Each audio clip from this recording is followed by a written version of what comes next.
ఓం శ్రీ గురుభ్యో నమ. లలిత త్రిశతి. ఈనాటి నామము హ్రీంకార వేద్య. అంటే పంచదార తీయగా ఉంటుంది, ఇది సత్యమే కదా. ఉప్పు ఉప్పుగా ఉంటుంది, ఇది సత్యమే కదా. అదే సూత్రం ప్రకారం శృతులు హ్రీంకారము పరబ్రహ్మమని చెప్పాయి. ఆ విషయములు శ్రీ విద్య శృతి ప్రామాణికంగా గురువులు తెలియచేస్తే, ఏ శ్రీ విద్య శృతి ప్రామాణిక గురువులైనా సరే అది సత్యమే. ఏమి సత్యము? హ్రీంకారం వేద ప్రామాణికము అని చెప్పి సత్యమైన విషయమే. ఎందుకంటే శృతి చెప్పింది కదా, సత్యమే. సత్యమే శృతి చెప్తుంది. హ్రీంకారం పరబ్రహ్మమని శృతి చెప్పింది కదా. ఆ రహస్యమైనటువంటి విషయాలని శృతులు చెప్పినప్పుడు ప్రతి భారతీయుడు తెలుసుకోవాల్సిందే. కొంతమంది ఏమంటే మేము ఆపసోపాలు పడుతున్నాము, బయట ఆధ్యాత్మికము, ఇంట్లో నిత్య పూజలు, ఈ విధముగా మేము మా చెప్పటానికి వీలు లేని విధంగా, బయటికి చెప్పుకోలేని విధంగా అష్ట కష్టాలు పడుతున్నాము ఫిజికల్ ఆధ్యాత్మికం వలన. మీరు శృతి అని చెబితే మేము ఎక్కడ ఫాలో అవ్వమంటారండి అంటున్నాడు. శృతులు ఫిజికల్ ఆధ్యాత్మికం చెప్పలేదు. నువ్వు నీ సొంతంగా మీరు ఆచరించుకుని ఎవరి మనోభావాలతో ఆ నింద శృతి మీద ఎందుకు వేస్తారు? ఆలోచించండి. శృతి చెప్పలేదు కదా. కాబట్టి మీరు మాట్లాడేటప్పుడు మనం ఏం చెయ్యాలి? శృతి అనే మాట మాట్లాడతామంటే పూర్వజన్మ సుకృతం జ్ఞానం ఉంటే వస్తుంది. అలాంటి శృతిని విమర్శిస్తే వంశాలు ఏమవుతాయి? ఆలోచించు. ఇప్పుడు నీకు ఇష్టమైతే ఆచరించు, ఇష్టం లేదు మెదలకుండా ఉండు. శృతిని విమర్శించటం ఎలా సంభవం? ఏ భారతీయుడు నేను భారతీయుని అనుకున్నవాడు శృతులను విమర్శించడు కదా. వలసవాద ఆధ్యాత్మికం ఆచరిస్తూ వలసవాద తింటూ వలసవాదమైనటువంటి ఆచరిస్తున్న వాళ్ళు మాత్రమే శృతులను విమర్శిస్తారు. భారతీయులు విమర్శించకూడదు. కాబట్టి ఇష్టమైతే శృతి ప్రామాణిక ఆధ్యాత్మికం ఆచరించటం, లేదంటే నీ పర్సనల్గా మీ వ్యక్తిగతంగా ఆచరించుకోవచ్చు. కానీ శృతులను విమర్శించి మాత్రం మీరు అనవసరంగా సమస్యలు ఇరుక్కోవద్దు. ఎందుకనంటే శృతులు అంటే పరబ్రహ్మానికి స్వరూపం అన్నమాట. వాటిని మనం ఇష్టమైతే ఆచరించడం, లేకపోతే లేదు. ఇంతకు మించి మీలాంటి జ్ఞానులకు ఎక్కువ చెప్పవలసిన అవసరం లేదు. ఎందుకంటే మీరు అనేకమైన బ్రిటిషు వలసవాద మానసిక పుత్రులు కాబట్టి మీకు ఇంతకంటే వివరణ కిరాతవారాహి వారాహుల పరంగానే నేను ఈ వివరణ మీకు ఇస్తున్నాను. మీ అనుమానాలు ఉంటే ఆ రెండిటికి సంబంధించిన ధ్యాన శ్లోకంలో వివరణ ఉంటుంది, చూసుకోండి. స్వస్తి. సరే, ఇక్కడ హ్రీంకార వేద్య అని శృతి చెప్పినటువంటిది భారతీయుల కొరకు అనేక ప్రామాణికాలు ఉంటాయి. ఇప్పుడు సపోజు పరబ్రహ్మం సత్యం అని ఎట్లా అండి మేము నమ్మేది? మేము ఇప్పుడు ఏదో ఒక దేవుణ్ణి చేస్తున్నాం కదా, ఏదో ఒక పూజలు చేసుకుంటున్నాం కదా, అవన్నీ సత్యం కాదా అంటే, అవి సత్యమా అసత్యమా అనేది బాల్యావస్థ దాటిన తర్వాత మీరు వెరిఫికేషన్ చేసుకోవాలి. ఎవరో చెప్పినట్టు కాదు, శృతుల్లో ఉన్నదే చేసుకోవాలి. కేనో ఉపనిషత్తు ఏమి చెబుతుందంటే పరబ్రహ్మము గురించి ఒక చిన్న విషయం చెబుతుంది. ఏం చెబుతుందండి? ప్రాచీన కాలంలో ఒక మహాయుద్ధం జరిగింది. ఇప్పుడు మనకి యుద్ధం వేరు, మహాయుద్ధం వేరు.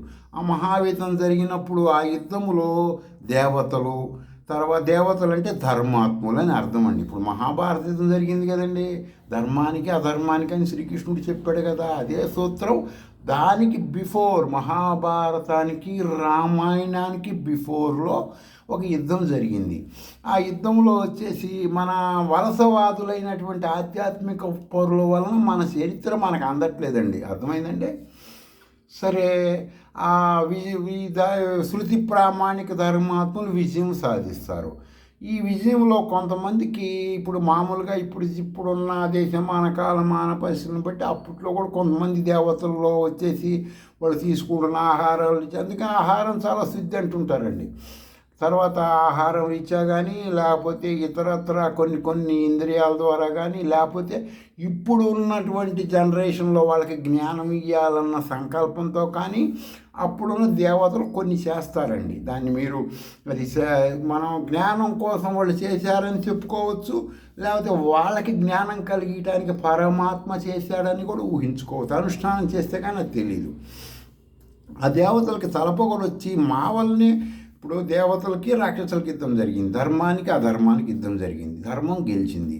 గెలిచిన తర్వాత వాళ్ళందరూ అనుకుంటుంటారు మా వల్లనే ఈ యొక్క విజయం కలిగింది, అది ఇదని రకరకాలుగా ఈ దేవుళ్ళలో ఎవరికోళ్ళు నా వలన గొప్పది నా వలన గొప్పది అని. ఇప్పుడు 3 విధాలైనటువంటి సైన్యాధిపతులు మనకు కూడా ఉన్నారు కదా, నా వల్లనే గెలిచాము నా వల్లనే అనుకుంటూ ఉంటారు. అప్పుడు ఈ విధంగా అనుకుంటూ ఉండి అంటున్నప్పుడు ఆత్మ జ్ఞానము కలిగిన పరమాత్మ స్వరూపమైనటువంటి బ్రహ్మదేవుడు, అర్థమైందండి. బ్రహ్మదేవుడు అంటే పరబ్రహ్మం కాదండి, సరే అంటే ప్రజాపతిగా కూడా భావించుకోవచ్చు. ఆయన వచ్చేసి ఇదంతా గమనిస్తూ వీళ్ళందరినీ దేవతలను పిలుస్తారు. నాయనలారా, కర్మ ప్రకారం ఈ విశ్వం ఒక సిస్టమ్గా మీకు అర్థమవ్వాలని లాంగ్వేజ్ వాడుతున్నాను, ఒక సిస్టంగా నడుస్తుంది. ఆ ప్రయత్నాల్లో ఈ యుద్ధాలు విజయాలు అపజయాలు కలుగుతుంటాయి. దీనికి ధర్మాధర్మాలకు సంబంధించిన విషయాలు మనకు అర్థం కావు. అర్థం చేసుకోవాలంటే అనేకమైన తపస్సులు చేయాలి. కాబట్టి మీరు అలా పొంగిపోవటం, తర్వాత ఏమో వాళ్ళే ఓడిపోయిన వాళ్ళు దుఃఖించటం ఇదంతా కరెక్ట్ కాదు నాయన. కాబట్టి పరి విధాలా తెలియచేస్తాడు. అయినా ఎవరో వినరు. సరే అని ఆ పరబ్రహ్మ స్వరూపుడు ఈ దేవతలకి అంటే ఈ అజ్ఞానులు మనకి జ్ఞానం కలిగించడానికి ఆ భాష అప్పుడు కేనోపనిషత్తులో వాడి ఉండవచ్చు. ఆ దేవతలు అంటే ఈనాటి మీరు పూజించే అనేక మంది దేవతలకు ఆత్మజ్ఞానం కలగాలి, పరమాత్మ జ్ఞానం కలగాలని ఇప్పుడు మీరు పూజిస్తున్న దేవతలకు ఆనాటి కేనోపనిషత్తులో ఆ పరబ్రహ్మ స్వరూపుడైనటువంటి ఆ మంత్రద్రష్టులైన ఋషి అనబడే బ్రహ్మదేవుడు సంకల్పిస్తాడు. సంకల్పం వలన అర్థమైందండి. చాలామంది అనుష్ఠానం చేస్తుంటే వాళ్ళ సంకల్పాలు వెంటనే నెరవేరుతుంటాయి. అలా సంకల్పం వలన ఒక భయంకరమైన ఆకారం ఏర్పడుతుంది. అర్థమైందండి. ఎలా ఉంటుందంటే దాన్ని మనం వర్ణించడానికి ఇప్పట్లాగా చేయలేమండి. అలా విచిత్రమైన ఒక భయంకరమైన ఆహారం ఏర్పడుతుంది. అప్పుడు బ్రహ్మదేవుడు అటువంటి అగ్నిదేవుడిని పిలుస్తాడు. నాయనా, ఓ అగ్నిదేవా, నువ్వు లేకపోతే ఈ విశ్వంలో ఎవ్వరు ఏం చేసుకోలేరు, నేనే టాపు, నా వల్లనే మొత్తం అని అంటుంటావు కదా. సరే, మరి ఇప్పటిదాకా అనేకమైన పొలాల్లో సొరకాయలు కోసినట్టు బాగా కోసావు, మరి కాబట్టి నువ్వు వెళ్ళి ఆ ఆకారాన్ని ఇక్కడి నుంచి పంపించేసి నాకు కొంచెం డిస్టర్బెన్స్ ఉంది అంటాడు. సరే, ఈ ఆకారం వెళ్ళి ఆ యొక్క అగ్నిదేవుడు ఆకారం దగ్గరికి పోయి దాని అనేక రకములైనటువంటి మాటలతో భయముతో సామధాన లోపాలతో పంపించాలని ప్రయత్నం చేస్తాడు. కానీ వెళ్ళదు. చివరికి ఏం చేస్తాడంటే, నేను మహాభయంకరమైన అగ్ని రకరకాలుగా భయపెడితే అప్పుడు ఆ భయంకరమైన ఆకారం ఒక చిన్న గడ్డి పరక తీసి అగ్నిదేవుడి దగ్గర పెట్టి, నువ్వు అంత విశ్వములు అంత పవర్ఫుల్ అడిగితే ఈ యొక్క గడ్డిని తగలబెట్టు అంటుంది. అగ్నిదేవుడు 2 చేతులు 2 కాళ్ళు పైకెత్తాడండి, ఆయన వల్ల కాదు. అప్పుడు చెప్తాడనమాట, ఓ నేను జాత వేరు అన్నావు కదా ఇప్పటిదాకా నువ్వు, కాబట్టి నువ్వు ఎంత చేసినా నీలో దహక శక్తి అనబడే పరబ్రహ్మం లేకపోతే నువ్వు ఎందుకు పనికిరావు. ప్రతి మనిషిలో ఒక గుణం అనేది ఉంటుంది, ఆ గుణమే పరబ్రహ్మం. దాన్ని గుణం అనొచ్చు, సంస్కారం అనొచ్చు, ప్రాణం అనొచ్చు, ఆత్మ అనొచ్చు, ఇవన్నీ పరబ్రహ్మం అని చెప్పి దానికి చెప్పి మిగతా దేవతలందరికీ కూడా అందరినీ అనమాట ఎవరెవరు అహంకారంతో ఉన్నారో వాళ్ళందరినీ కూడా అనేక రకాల పరీక్షలు, వాయుదేవుడిని, అగ్నిదేవుడిని, దశ దిక్పాలకుల్ని అందరినీ ఒకళ్ళనే ఉంది అందరినీ వాళ్ళకి పరిచయం చేస్తాడు, వాళ్ళల్లో ఉన్నటువంటి శక్తిని. చేసిన తర్వాత అప్పుడు అందరూ కూడా సరేనండి మేము ఒప్పుకుంటున్నాం. ఆ శక్తి తన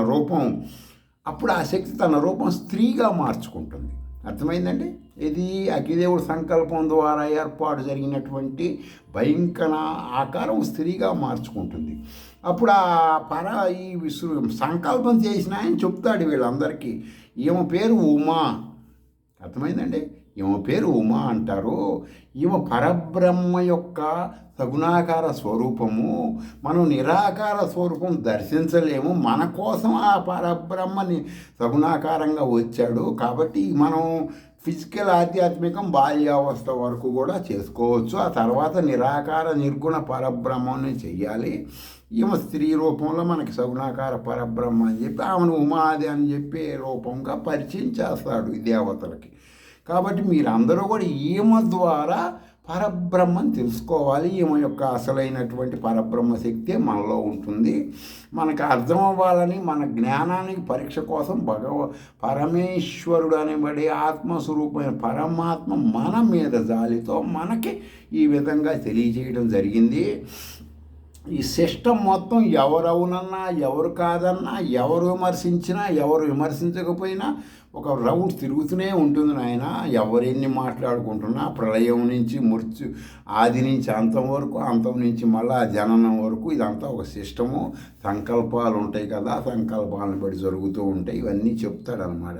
చెప్పిన తర్వాత ఇంక తెలుసు. అప్పుడు దేవతలందరూ సరేనండి, మేము తెలుసుకోవాల్సిందేం లేదు, సర్వదేవతలకు సంబంధించింది ఈ శక్తే కదా, మాలో ఉన్నది కూడా ఈ శక్తి అంశే కాబట్టి ఈ శక్తిని మేము పంచ ప్రణవమైన హ్రీం వేద్య అంటే హ్రీంకారమే వేదం అంగీకరించిన శక్తి ప్రణవము. ఆ శక్తి ప్రణవం అయినటువంటి ఈమెను మేము ఆ రూపంతో ఈమె యొక్క రూపము ఈమె హ్రీం అనబడే పేరు కలిగిన ఈ దేవత పరమాత్మ స్వరూపం అని చెప్పి అందరూ కూడా అంగీకరించి ఆ పరబ్రహ్మ శక్తి నీలో ఎక్కడ ఉందో ప్రతి ఒక్క భారతీయుడు తెలుసుకోవచ్చు. ఎక్కడ ఉందంటే ఏ కోశములో ఉంటుంది. అర్థమైందండి? ఈ యొక్క స్త్రీ ఉమా అనబడే చెప్పినటువంటి ఈ యొక్క పరబ్రహ్మ స్వరూపం ప్రతి మానవుల్లో ఉంటుందని శృతి చెప్తుందండి. ఏ కోశాల్లో ఉంటుంటే పంచకోశ విద్య అని నేను గతంలో కూడా చెప్పానండి. రేపు వచ్చి నామంలో కూడా ఆ వివరాలన్నీ తెలియజేస్తాను. కాబట్టి మీరందరూ కూడా నేను చెప్పగలిగేది ఏంటంటే, మీరు ఈ రూపాయలు ఖర్చు పెట్టి వాళ్ళ మాటలు వీళ్ళ మాటలు ఎవరు చెప్పిన వాళ్ళు విని మీరు వాటిని ప్రవచనాలుగా భావించండి, ఇతరత్ర ఉపన్యాసాలుగా భావించండి, జ్ఞానంగా భావించండి. వాళ్ళ ఫీలింగ్స్ కదా. శృతులు ఏమి చెబితే అవి పాటించాలి మనం. కాబట్టి ఇది కేనోపనిషత్తు పరబ్రహ్మం తెలుసుకునేటువంటి ఆత్మజ్ఞానం కలిగే విధముగా ప్రతి ఒక్కళ్ళు దేవతలకు కూడా ఆత్మజ్ఞానం కలిగేటువంటి సంఘటనలు శృతుల్లో ఉంటాయండి. కాబట్టి మీరందరూ శృతుల జ్ఞానం తెలుసుకోండి, మిమ్మల్ని మీరు ఉద్ధరించుకోండి. స్వస్తి.